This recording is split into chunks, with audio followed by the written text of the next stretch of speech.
Hi hello नमस्कार, मी शोभा आपल्या चॅनलवरच्या अजून एका नवीन रेसिपीमध्ये तुम्हा सर्वांचे स्वागत करत आहे.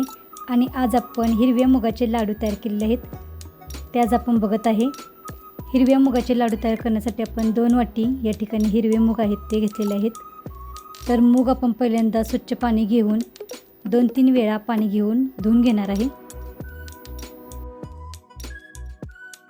मूग आपण स्वच्छ निवडून घेतलेले आहेत आणि 2 वेळा पाणी घेऊन बदलून स्वच्छ धुवून घेतलेले आहेत. आणि नंतर चाळणीमध्ये आपण 10-15 मिनिटे मूग ठेवले होते. आणि आता कढईमध्ये मूग आपण सतत असे परतून भाजून घेणार आहे. तर जास्त आपण नाही परतणार, थोडे 5-7 मिनिटे मूग आपण गरम कढईमध्ये परतून घेणार आहे.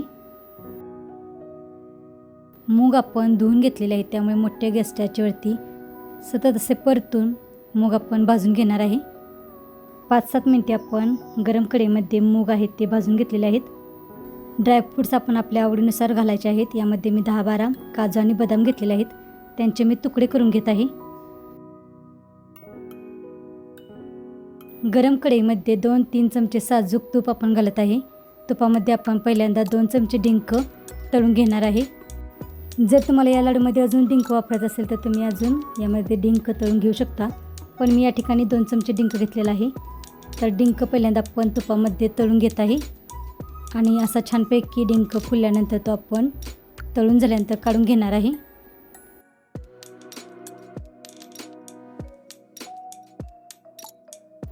डिंक तळून झाल्यानंतर डिंक आपण काढून घेतलेला आहे. आणि त्याच तुपामध्ये आपण मनुके, काजू, बदाम तळून घेत आहे.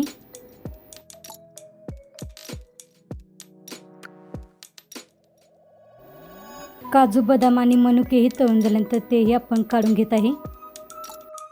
भाजून घेतलेले हिरवे मूग आपण थंड होण्यासाठी एका ताटामध्ये काढून ठेवले होते. आता हे थंड झालेले मूग आपण थोडे थोडे करून मिक्सरमध्ये बारीक करून घेणार आहे.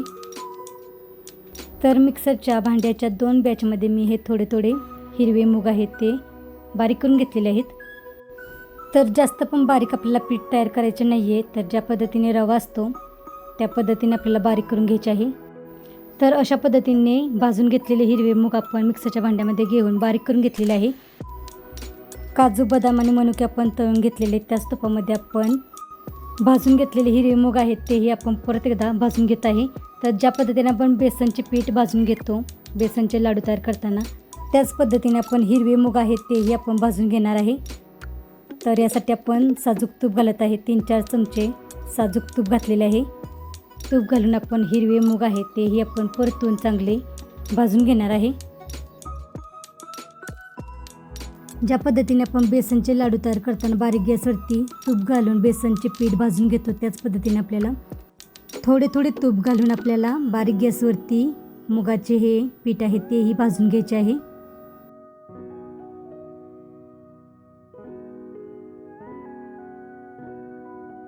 तर अशा पद्धतीने बारीक गॅसवरती आपल्याला हे मुगाचे पीठ आहे तेही भाजून घ्यायचे आहे.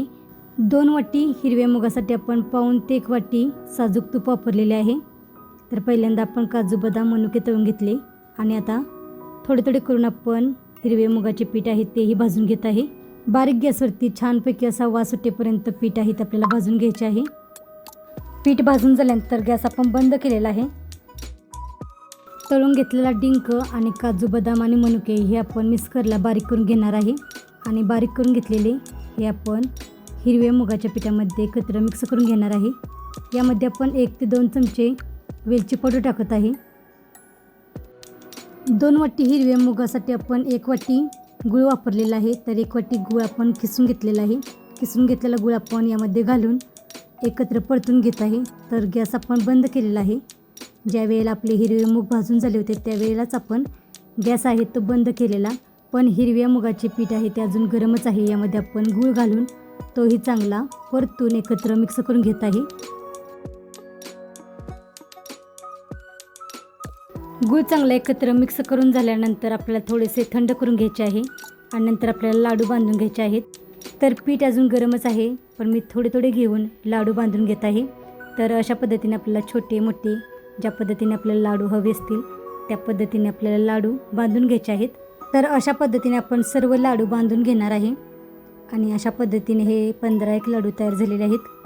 तर अशा पद्धतीने हिरव्या मुगाचे लाडू तयार झालेले आहेत. तर आजची रेसिपी कशी वाटली ती कमेंट करून नक्की सांगा. चॅनेलला अजून सबस्क्राईब केलं नसेल तर चॅनलला सबस्क्राईब करा आणि वेळात वेळ काढून रेसिपी पूर्ण बघितल्याबद्दल धन्यवाद.